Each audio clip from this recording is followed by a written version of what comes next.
Are we closer to a whipping ban in horse racing?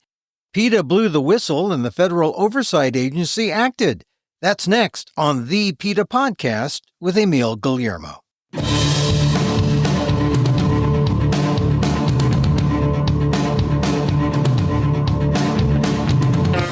Welcome to the PETA Podcast. I'm Emil, Guillermo, your host for this inside look at animal rights. Brought to you by PETA, the largest animal rights organization in the world. On this episode, federalization of some things may cause debate, but not when it comes to regulation of the horse racing industry. It's the only effective way to stop cruelty, federalization that is.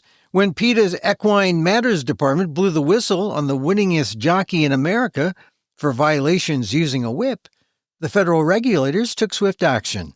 In this edition of the PETA Podcast, here's PETA Senior VP Kathy Guillermo on the crackdown on cruelty by HISA, the Horse Racing Integrity and Safety Authority, and the message it's sending throughout the industry. HISA is the federal oversight body for thoroughbred racing in North America. It stands for the Horse Racing Integrity and Safety Authority, and it's the first federal oversight body in the history of U.S. thoroughbred racing. And what's the significance of that?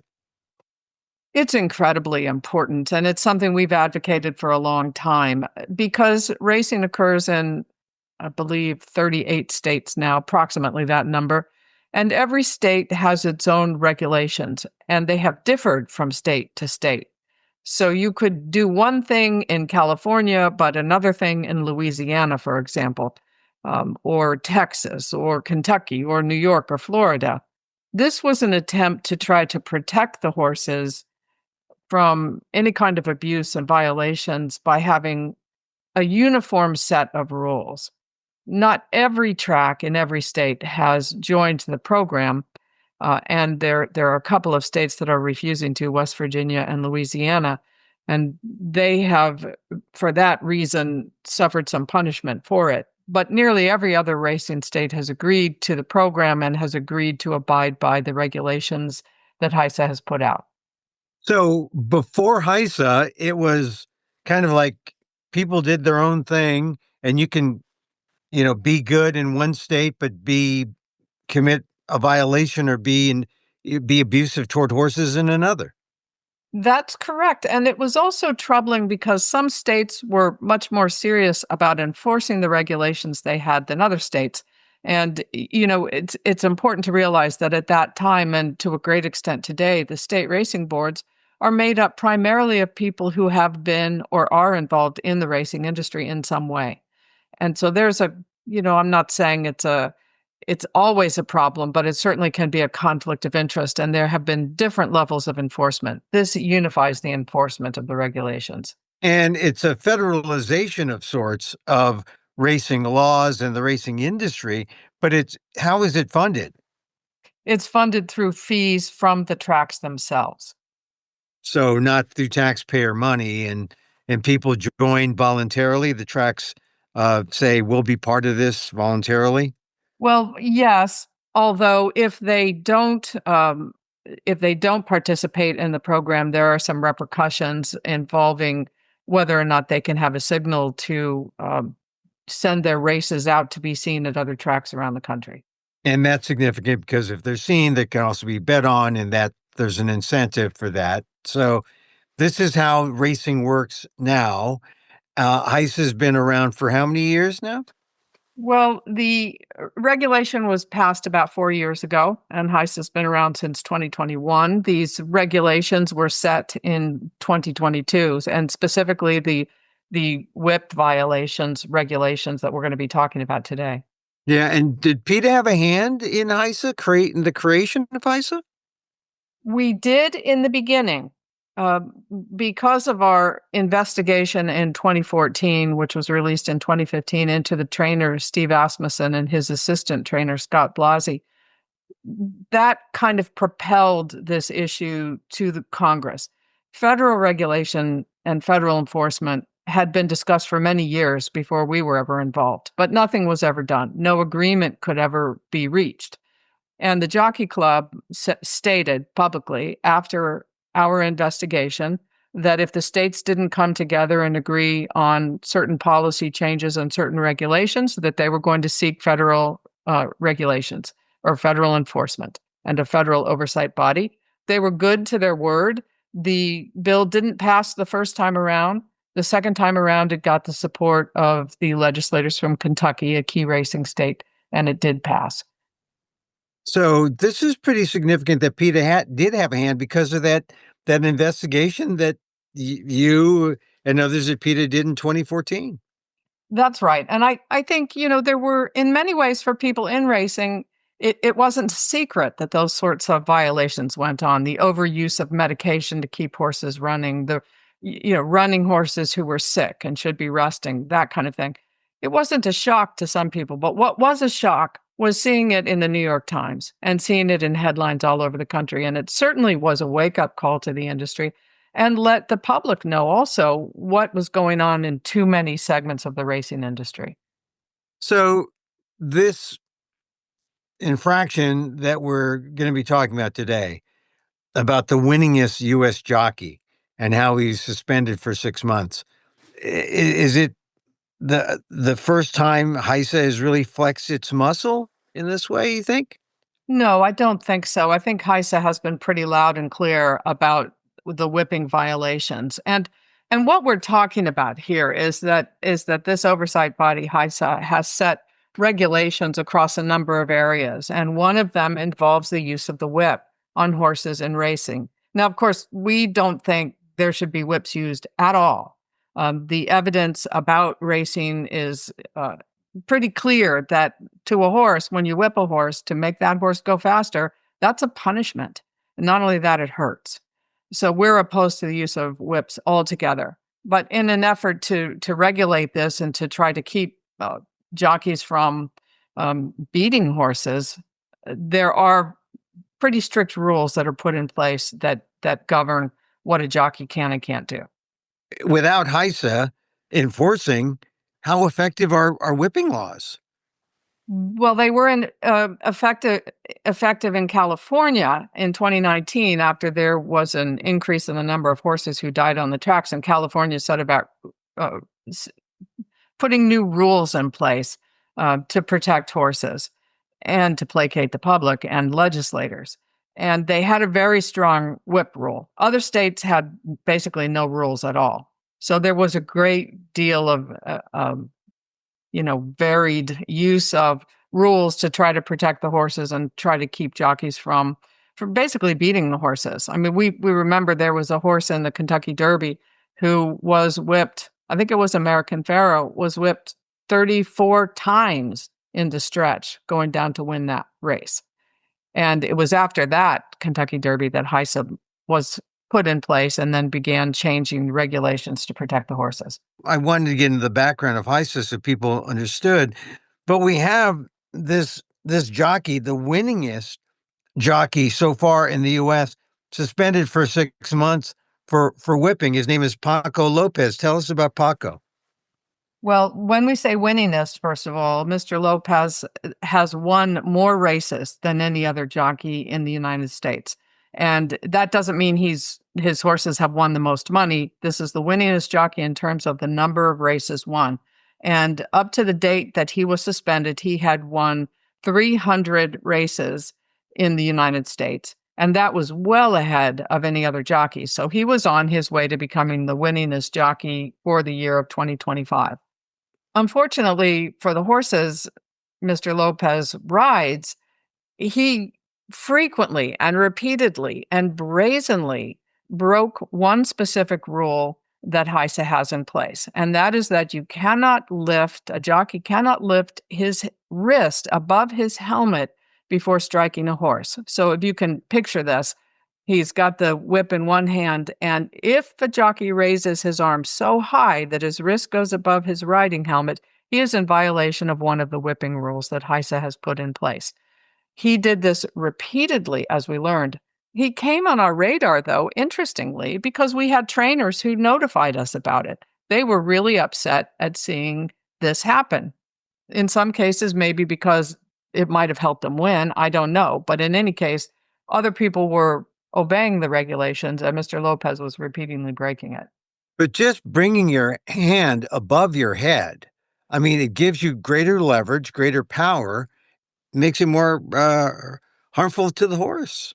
The rule is in place because when you lift your hand up that high and you strike a horse, it hurts more. The idea was to protect the horses from exactly that. And so what was the repeated violation on the part of Mr. Lopez? What did he do? Well, we first heard about him when we were contacted by a number of trainers after a race at Saratoga Racecourse in New York on August 23rd. And Mr. Lopez on the horse called Bookham Dano won a race, a $500,000 grade 1 race called the Four Ghost Stakes. And when we reviewed the video, we could see very clearly that he raised his wrist above his helmet at least 4 times. When we then began to look into his background, we found that since this program went into effect, he had violated this particular regulation and others 22 times since July of 2022. He's been suspended for a day here and there. In December, he was suspended for 46 days and then allowed to go back to racing. He has paid some small fines, but in February, he did it again. And then, of course, when we went back to look at races between February and the one we were informed about in August, he had repeatedly raised his wrist above his helmet and struck the horse. And even after we filed the complaint about this, in the races leading right up to the day of his suspension, he was again doing this.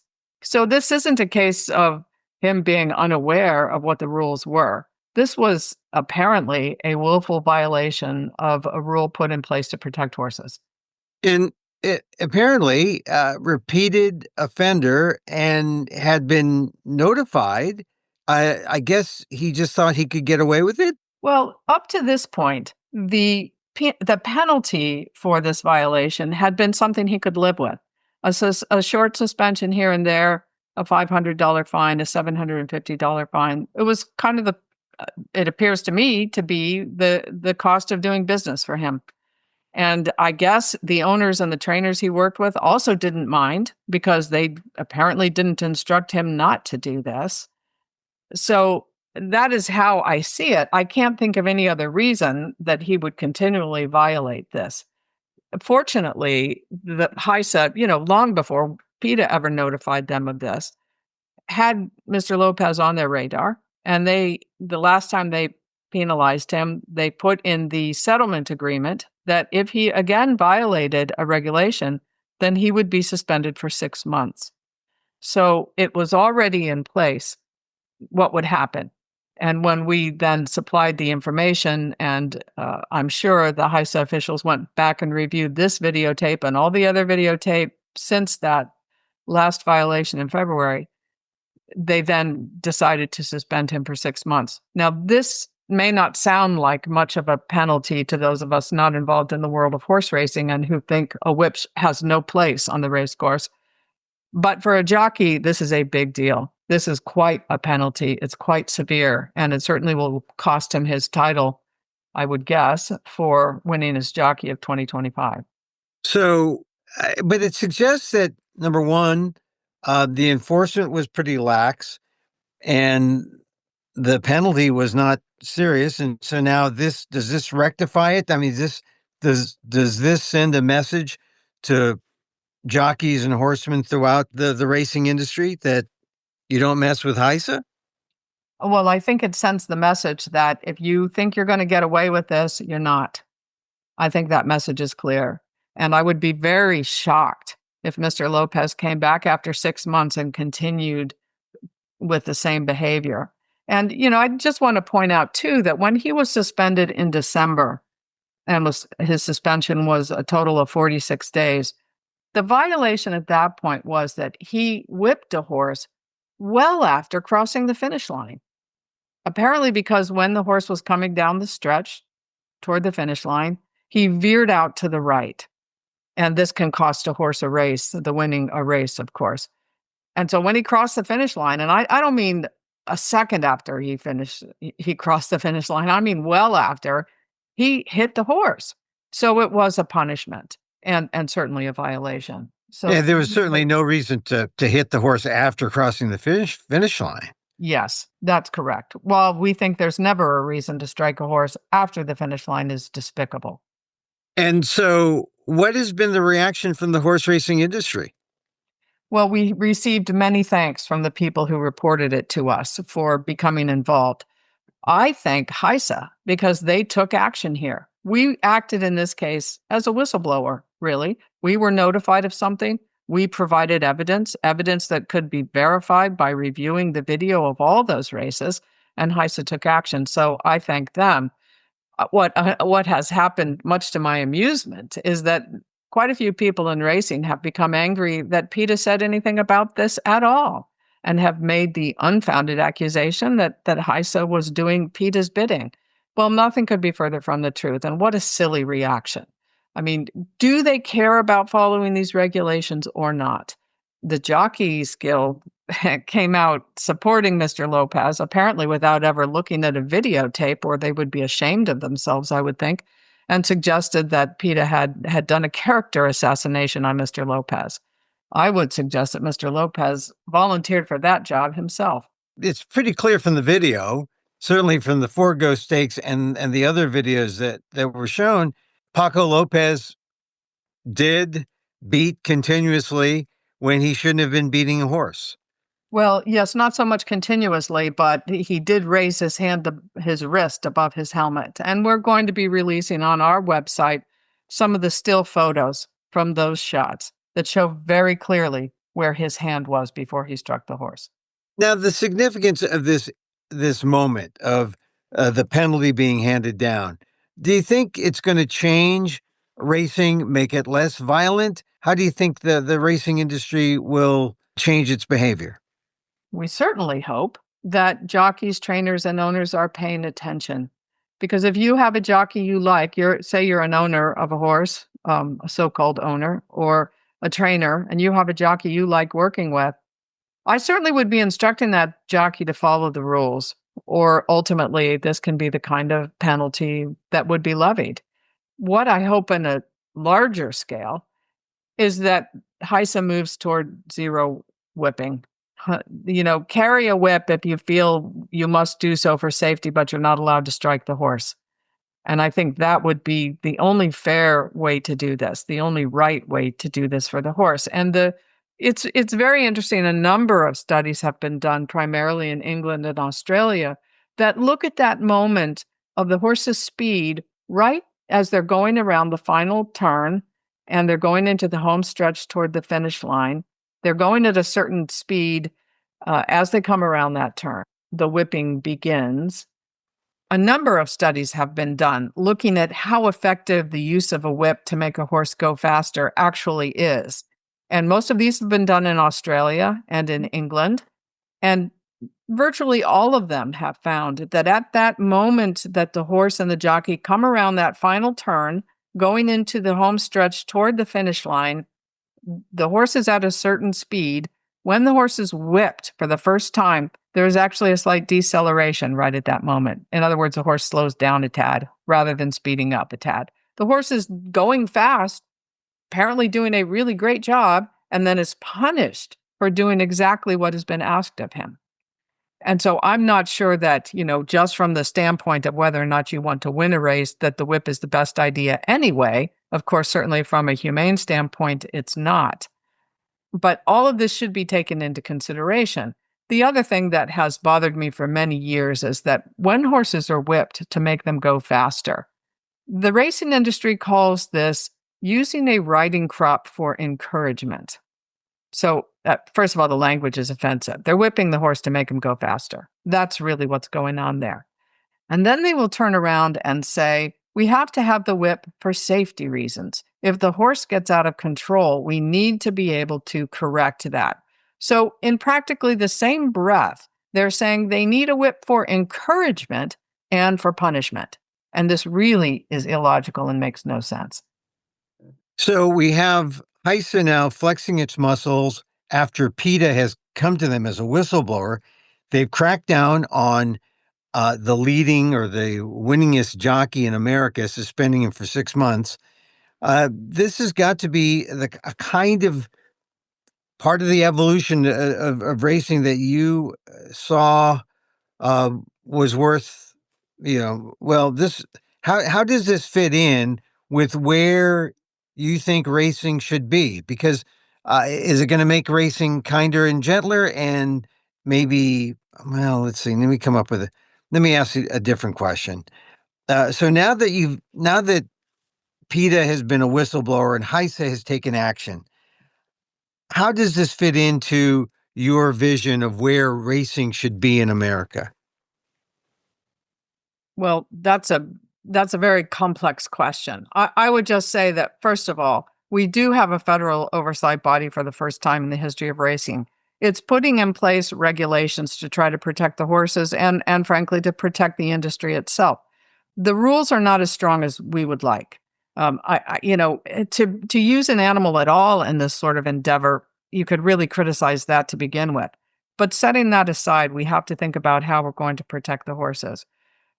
I think it's a very good sign that when a whistleblower, in this case, the trainers who came to us and PETA itself, that when evidence is provided by a whistleblower of a violation, that the federal body will take action. I think that's really important. And that gives me hope that other regulations will also be enforced when there is evidence that they've been violated. Is it ever strong enough for us? Probably not. But we've got the system we've got. And at the very least, we have to make sure that this federal body is going to do what it said it was going to do. They've given every indication that they are. So now we need those people who are on the tracks to pay attention to us and to not to only to us, but to the regulations and to HISA, follow the rules and not harm these horses any more than they already are just by coercing them to race. So just in closing, how would you assess how your Equine Matters department has fared? You mentioned the significance of the 2014 investigation that PETA did that kind of forced the creation of HISA. How would you assess what your Equine Matters department has done so far? I think to use a rather speciesist term, I think we're the burr under the saddle of the racing industry. We aren't well liked by anybody in racing. I'm perfectly fine with that because this is about the horses.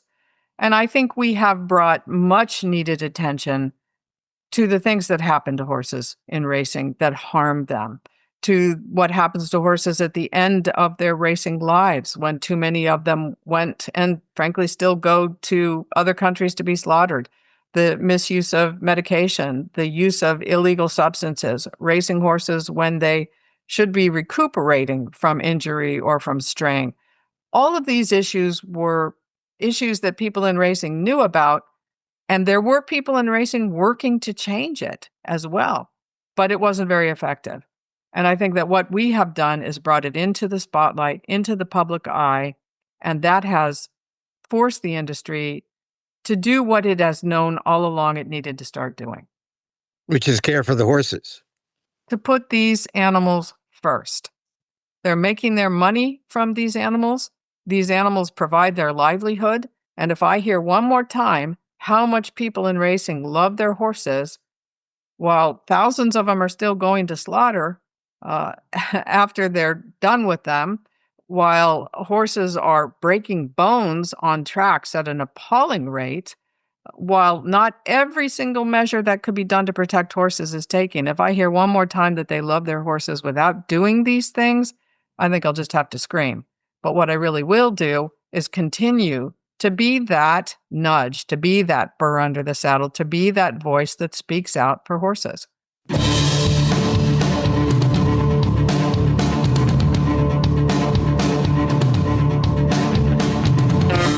Kathy Guillermo is PETA's Senior VP in charge of Equine Matters. For more on the violations of jockey Paco Lopez, go to PETA.org.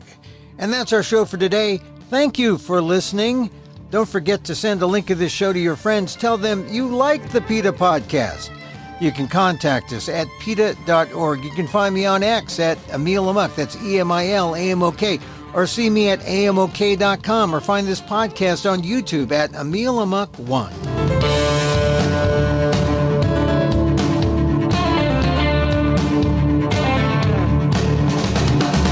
Once again, thank you for listening. Check out all our episodes on your favorite podcast app or on Apple Podcasts, where you can subscribe to as well as rate and review the show. It helps get the word out about the issues you care about. You know, some of the places you can get your podcasts, these people haven't advertised or anything like that, but CastBox shows all the episodes there on CastBox.